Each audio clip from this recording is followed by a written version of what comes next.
started. I'm very happy to be here. I appreciate you all coming. And what's going to happen is I'm just going to read a page or two, beginning the book, talk a teeny bit about the book, and play a few short clips on my computer of some music from the 60s. And then I invite my friend Mark to teach you up, and we're going to do a few songs from the late 50s and 60s. We're looking at 20 minutes, 30 minutes maybe. No, 20. And again, I appreciate y'all coming out. The book is called The Night Train, reference to the railroad track in the book, and also to James Brown's Night Train. Some of you know he had at least 2 recordings of the Night Train, and I want to play a little bit of the second one and talk about it. But first, let me just start out. The book takes place in 1963, Friday, April 12th, 1963. The boy leaned in at the open front door of the bar. From inside, he looked like a dark stamp on the bright daylight behind him. A hemophiliac called the Bleeder sat in an armless chair on a small low bandstand, an electric guitar strapped around his neck. He was alone and had been practicing his music. "Come on in here," he said to the boy. The back door of the bar was also open. Scents of pine and wisteria mixed with the smell of stale beer. The name of the bar was the Frog. It sat near the train switching station just north of Stark, North Carolina, and was the only regular jazz spot within 100 miles. The Bleeder played standard jazz tunes with 4 white men on Friday nights, the jazz group. The boy advanced slowly past the pinball machine and a stack of chairs. The Bleeder thought of that song, Round-Headed Boy. Round-headed boy, sneaking through the shed, thinking he'd clear up shucks and the dread. He noticed the boy looking at the piano, the Fender Rhodes Electric. "Sit down at the piano stool," he said. "You like music?" "Yes." "What's your name?" "Larry Nolan." "How old are you?" 16. Nolan, thought the Bleeder. He remembered something about that family with the names. "What's your whole name?" he asked. "Larry Lime, Beacon of Time, Reckoning, Breathe on Me, Nolan." He raised an eyebrow. "They call me Larry Lime." Well, that's the beginning of the music career that's covered in the book of Larry Lime Holman. And he becomes very interested in jazz, and particularly he's interested in Thelonious Monk. In the meantime, he introduces, he's black, he introduces a white kid with whom he works to James Brown. The white kid is in a rock and roll band and becomes enamored of music, James Brown's music. I guess there's one little other section very short section I can read. This takes place in Larry Lime's house. In the story, there's a country music show which comes on Saturday nights. The guy who MCs at the country music store eats dog food on the show because that's the sponsor, Yellow Rose Dog Food. And in the late 50s and early 60s, there was a guy in Raleigh, many people know about this, who actually did the same thing, Jim Thornton. And it was Saturday Night Country Style was the name of the show. But there was nothing else on TV, and TV was relatively new. So in this particular scene, Larry Lime and his grandmother, whose name is Aunt Marzie, and his mother, Canary, are watching, have been watching this show, and they tell a little story.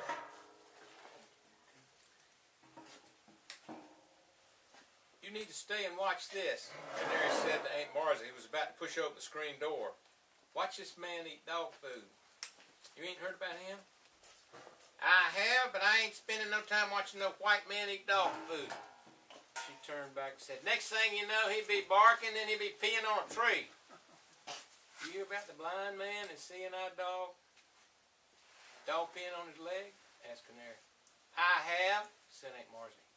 Larry Lime turned from the TV to his mama. "What's that?" "Blind man standing on the corner," said Aunt Marzie, "with his seeing-eyed dog peeing on the man's leg, and the man's trying to feed him something." "It was a Fig Newton he was trying to feed him," said Canary. "Don't make no difference," said Aunt Marzie. "Yes, it does, I'll tell it." "Then I'm going home." She pushed open the screen door. "Bye." "Bye." "What was it?" said Larry Lime. "Well, The blind man's seeing eye dog was peeing on his leg. The blind man was trying to feed the dog a fig Newton, and a man standing across the street singing walked over and said, "Excuse me, sir, did you know your dog's peeing on your leg?" The blind man said, "I sure do." And the man said, "Well, how come you trying to feed him a fig Newton?" And the blind man said, "As soon as I find his head, I'm going to kick his ass." Larry Lime laughed, looked at the TV, looked back at his mom and said, "I didn't know you were telling a dirty joke. It's a white man's joke." "Why you say that?" "Who ever seen a black man with a seeing eye dog?" Which is where it gets a little bit serious. The whole experience of writing this book, and remember my days in 1963, North Carolina, and the racism of that time led me to consider and think about the racism of this time. In the book, there's a white boy and a black boy, the same age, they're teenagers, and they're unable to become close friends as a consequence of the racism of the time. And one of the conclusions that I came to is that in many ways the times haven't changed very much over that long period of time. In other ways, it's very complicated and very complex, as anybody who studies the problem can tell you. But this music was fascinating. I was just starting to listen to music. Of course, we had the radio, and that was it.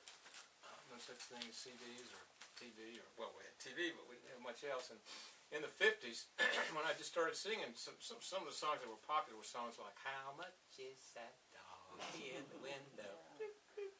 No? And then along comes Little Richard and James Brown.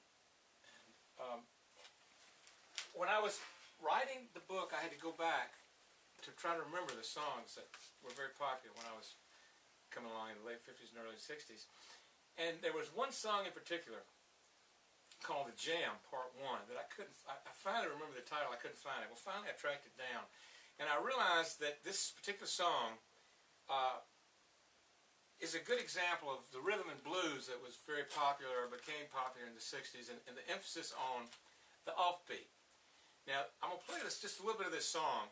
It's a great song, and in the beginning you have John Philip Sousa, da da da da da, 1, 2, 3, 4, and then when you got rhythm and blues, it's a big emphasis on that offbeat. And of course, that carried over to jazz, rock and roll, whatever. In just a few minutes, I'm going to play something by James Brown that runs against that in a fascinating way. But here's just a little bit of the Jam Part 1, and you'll hear that straight beat, and he breaks into a kind of a. It's coming. Whoops. For some reason I don't have any volume on here. Hang on one second. Sorry about that.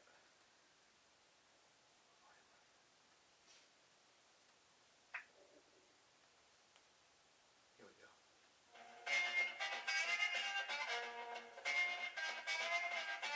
1, 2, 3, 4. 1, 2, 3, 4.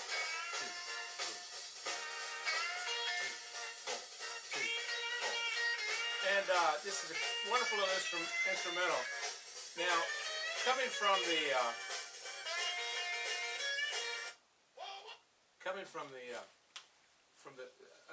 strong influence of African American music included call response, and another great song, emphasis on the 2 and the 4, but you've got this really neat call response.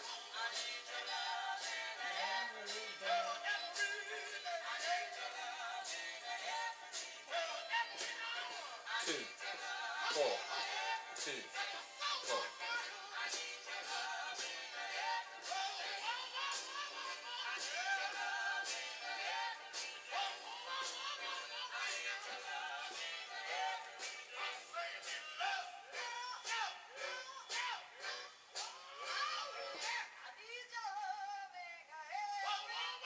It's one of the greatest fake endings, I think, in popular music, coming up right here.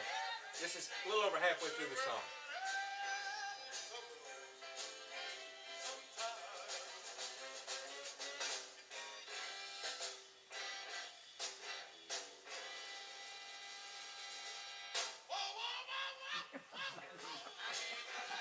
Back to that 2-4 and your call response. Now, emphasis on the 2 and 4 was carried through James Brown's earlier recording of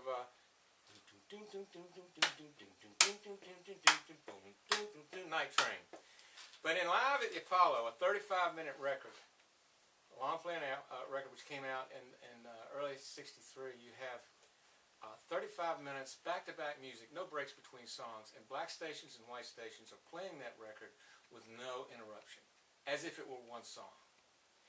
And on the Night Train, as you're about to hear, once James Brown's band comes in, the emphasis is oddly on the 1. And I'm going to show you that in just a second, and I'll go back and play one more little clip, and then we'll have some live music. But listen to this. I said I lost someone, but I know where I'm going to find them. Alibi, alibi, alibi, night train. 1, 2, 1, 2. Offbeats on 2 and a half. 1. But the downbeats on the... And that was just a little bit strange. Now, about this time in 1963, the future director of the San Francisco Symphony Orchestra, Michael Tilson Thomas, was driving down the road. And he was full of Stravinsky and classical music, and he heard his first James Brown recording. It so excited him, the syncopation in the music, he had to pull off the side of the road and listen. Jump ahead 2006 or 8 months or so before James Brown died.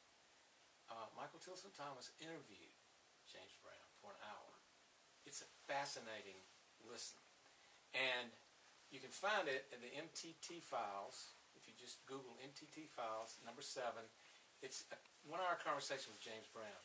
In the middle of the conversation, Michael Tilson Thomas, who's very academic and trying to get James Brown to talk about sophisticated kind of music subjects, and James Brown's kind of listening warily, and Michael Tilson Thomas says, I was driving, it was '63, I was driving in, and I just got so excited. I heard the first time I ever heard you, I had to pull over the side of the road, and you hear James Brown in the background say, that was the best thing to do. But in a few minutes, Michael Tilson Thomas puts together about a 20-30-second montage or collage of Stravinsky and James Brown.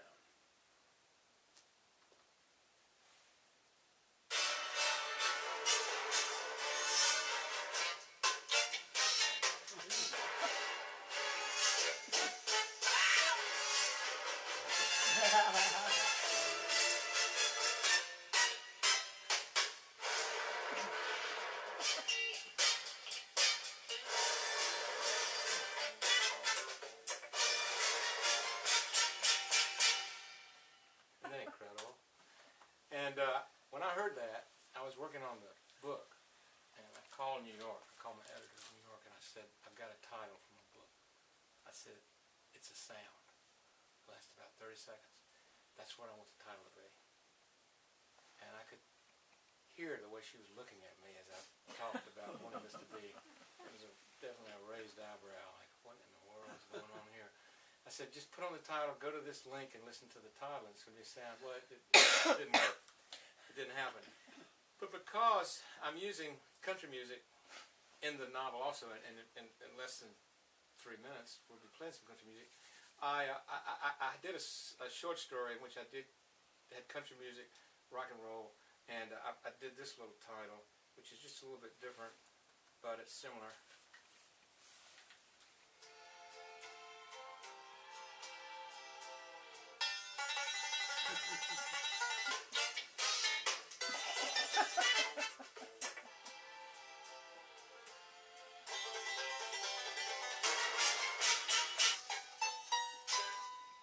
So now some real country music from the period.